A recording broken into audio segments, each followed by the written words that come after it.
Versus सरकारी नौकरी में ये सीख लिया कि सैलरी पैटर्न को कैसे फॉलो करना है। अब जरा आपकी इनकम बढ़ाने पर भी बात कर लेते हैं। अच्छा जरा सोचिए, मान लीजिए कि आपका बैंक दिवालिया हो गया और आपकी रखी सेविंग्स गई।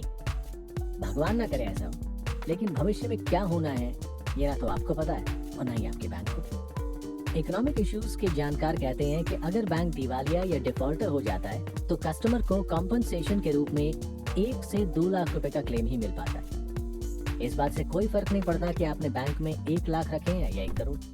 बैंक के बंद होने की सूरत में आपके हाथ कुछ नहीं आने वाला। दूसरी तरफ अगर आप कुछ ऐसे इनकम के तरीके ढूंढते हैं जिससे कि एक तय टाइम विंडो में आपको लगातार पैसा मिलता रहे, तो इसे आप अपनी इनकम स्ट्रीम मान सकते हैं। याद रखिए, ये सोर्स ऑफ इनकम बिल्कुल नहीं है। कैसे? दोनों में फर्क भी समझ लीजिए।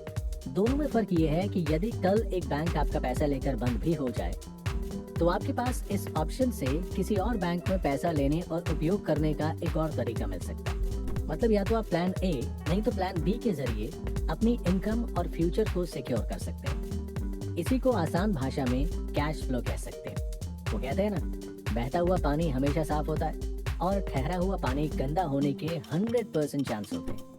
ज्यादातर हमारी इनकम का सोर्स सैलरी होता है, जिसके जरिए हम अपनी रोजाना की जरूरतों को पूरा करते हैं।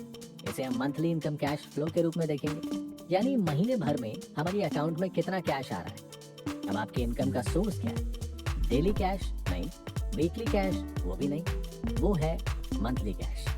क्योंकि पूरे 30 दिन की राउंड साइकिल में आपकी जेब में पैसा आ रहा है। अब खर्चों पर गौर करते हैं जो लगातार फ्लो हो रहे हैं, यानी रोजाना 24 घंटे और अगले पूरे महीने तक। मतलब इनकम एक बार है लेकिन खर्चे रोजाना। इसका सीधा सा मतलब है कि आपके खर्चों का फ्लो डेली बेस है। अब आप ऐसे में पैसा बचाने की सोच रहे हैं।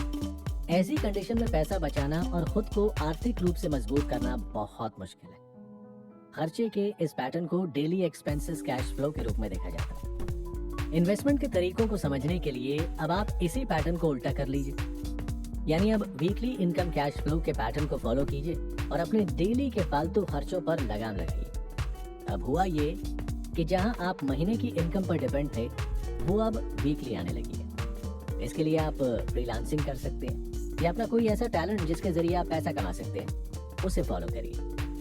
अब आपको खर्च करने का फ्लो और इनकम फ्लो दोनों ही एक तराजू में आ चुके हैं।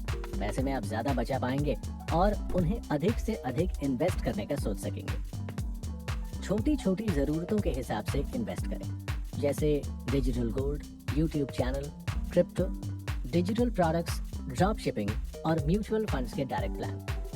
आपको कल से ही इस मिनी डिसिप्लिन को फॉलो करना है। देखिएगा, महीने के अंत में आप ज्यादा पैसा कमा रहे होंगे और साथ ही एक इनर पीस का अनुभव भी कर रहे होंगे। साथ ही अगर आप ज्यादा खर्चीले किस्म के हैं तो आप ये भी देखेंगे कि इनकम के कंपैरिजन में खर्चा अब कम हो गया।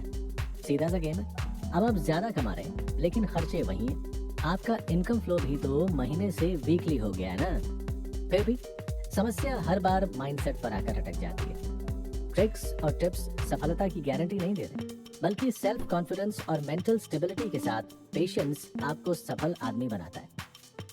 आपके साथ करोड़ों लोग हैं जो देश में अमीर बनने का सपना देखते हैं। सब आप ही की तरह रोज रात को यही सोचकर सोते हैं कि कल से शुरुआत करूंगा, लेकिन अपने मकसद पर टिके रहने वाले महज 10-15 लोग ही होते हैं जिनकी कहानियां पढ़कर हम दोबारा से उन्हीं सपनों को देखते हैं। खुद से सवाल कीजिए, क्या मैं उस टारगेट को अचीव करने के लिए तैयार हूँ, या मैं उन लोगों में से हूँ जो पहली चोट पड़ते ही वापस भागकर वहीं चला जाऊंगा जहाँ से शुरुआत की थी। खुद को टटोलिए, सोचिए। तो असली सवाल ये नहीं कि अमीर बनने के क्या तरीके हैं, असली सवाल ये है कि आपको अमीर बनने के लिए अपने आप में क्या बदलाव लाने पड़ेंगे। जब आप अपनी वो पर्सनैलिटी बना लेंगे, तब तो जो पैसा आपको चाहिए वो अपने आप आपके पास आ जाएगा।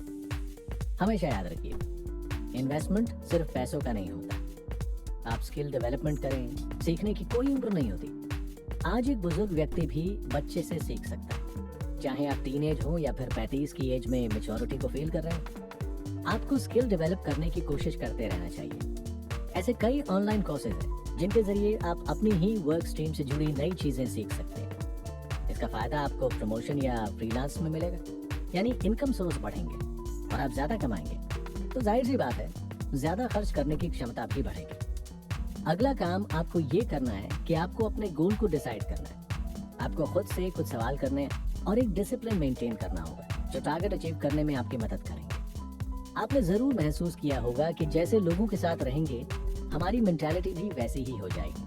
कभी गौर किया जिंदगी भर शराब सिगरेट को हाथ न लगाने वाला लड़का अचानक कॉलेज लाइफ में क्यों बदल जाता है? हम रोजाना जो देखते हैं, सुनते हैं और महसूस करते हैं, हम वैसा ही फॉलो करने लगते हैं। तो बुरी चीजों में नहीं, लेकिन अगर आप अपनी मिडिल क्लास के टैग से ऊंचा उठकर अच्छी लाइफस्टाइल चाहते हैं तो इसी मेंटालिटी के लोगों के साथ वक्त बिताइए जो आपकी तरह सोच रहे हैं। देखें और समझें कि वो किस तरह लाइफ को सीरियसली लेते हैं। हाँ, इस दौरान आपको कई लोग मिलेंगे जो अपना गोल डिसाइड नहीं कर पा रहे। बस आपको हारना नहीं है, आपको खुद को क्लियर रखना है।